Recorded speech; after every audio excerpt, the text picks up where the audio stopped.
I feel like Pastor Daryl and Dad, you guys did a fantastic job. And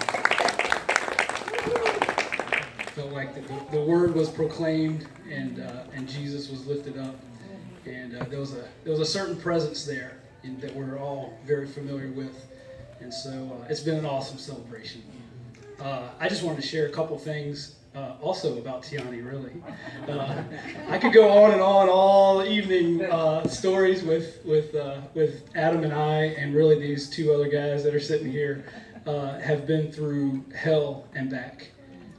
We tasted the world as much as we possibly could together, the four of us, and it was really Adam that latched on to the Word of God and began to transform this circle of friends that we had. And it was just really through his transformation that got us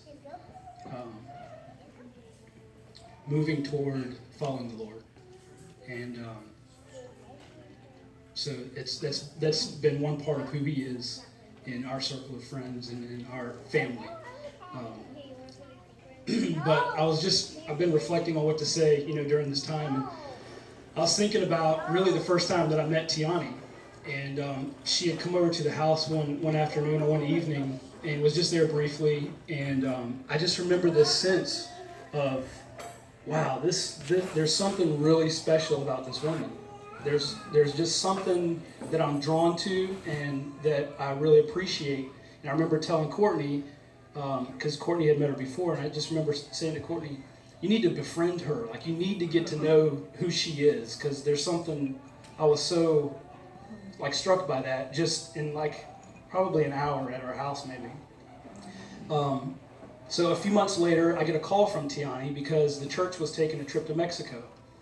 And there's a whole story in this that I would love for her to share with whoever wants to hear it. But basically, she called me as the missions pastor here and said, I'm interested in a mission trip, and I want to go to Mexico with the team, but some things are really going to have to come together for that to happen. And the Lord did some extraordinary and very specific things to get her on that trip. I mean, it was really amazing, but someday she needs to share with you about the details of that, because it was unmistakably God. So I went on the trip as well, and in Mexico, I really got to see Tiani for who she was. And again, a week-long trip, I was just drawn to her in the sense of man, she feels like family. Like, she feels like a family member. This is so odd, because really Adam and Tiani at that point, I mean, they had met, I think, but they definitely were not hanging out, and really wasn't a possibility in our minds. And so I just remember a couple of things. One, just seeing her integrity and seeing it was so obvious so fast that this woman is who she is. And she's full of integrity, and what you see is what you get. And that was really refreshing to me, because I watched her and what she was doing and was watching her closely, because I was intrigued by how I felt like she was family, didn't know where that was coming from. And then also on that trip, I saw a seriousness in her heart and in her mind to the things of God.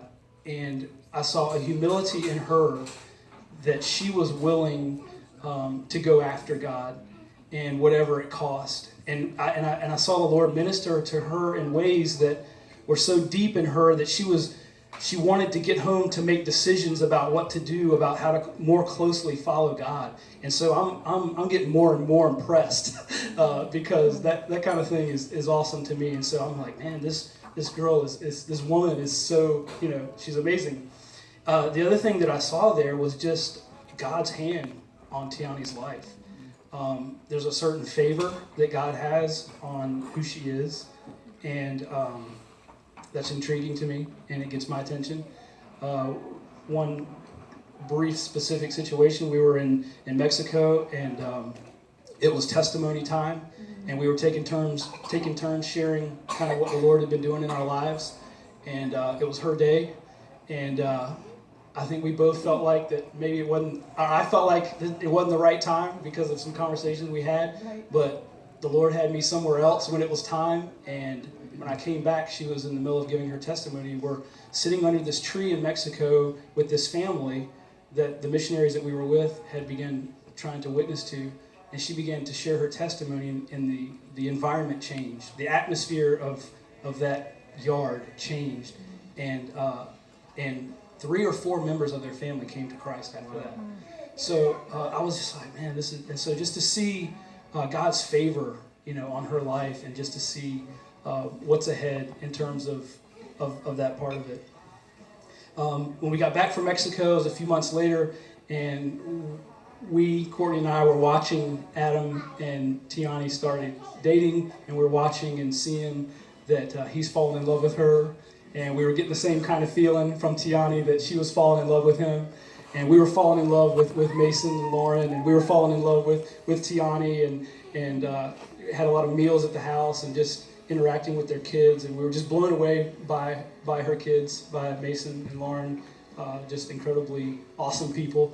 And I remember just at one point, I don't remember when it was, but we pulled Adam aside, Courtney and I, and we just said, we just want you to know that whatever you're going to do with this woman, that we totally support you and her, and whatever you decide is right, and whatever you guys decide.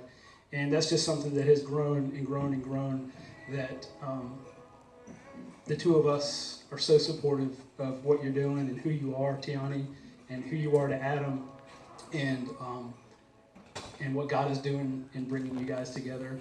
And we're so excited about this family. We're all of us. I mean, I think the feeling's mutual that we're celebrating the two coming together as one, and the two families, and we appreciate what the Lord is doing in all this. And Wamie, you have a wonderful daughter, and Lauren and Mason, I think Mason's taking a nap, but you guys have a wonderful, wonderful mother, and Joellen and Julie, you guys have an incredible sister, and we're just excited to see what the Lord is going to do. So you can grab your glass. And to Adam and Tiani and their marriage together and the rest of their lives together in this union, cheers. Cheers. Cheers. Cheers.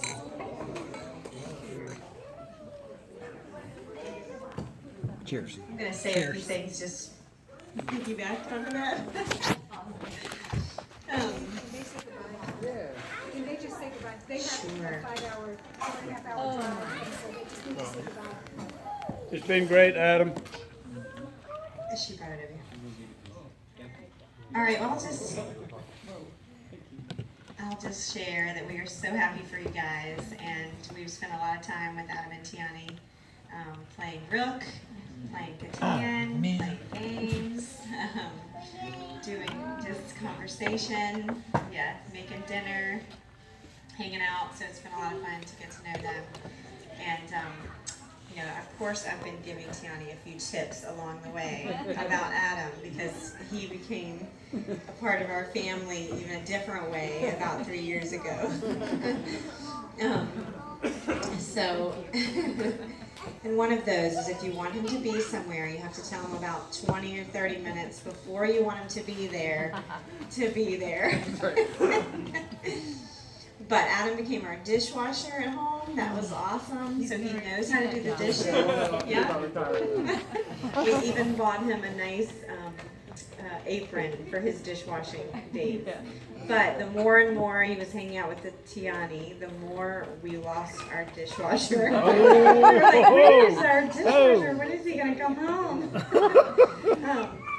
But we're so happy for you guys, and excited to, one of the things that I've loved to witness about Adam is just his love for our children and his just involvement. I mean, most people will say, what? Your brother-in-law takes your 4 kids and feeds them and puts them to bed and all this other stuff, and he doesn't have kids and he's never been married?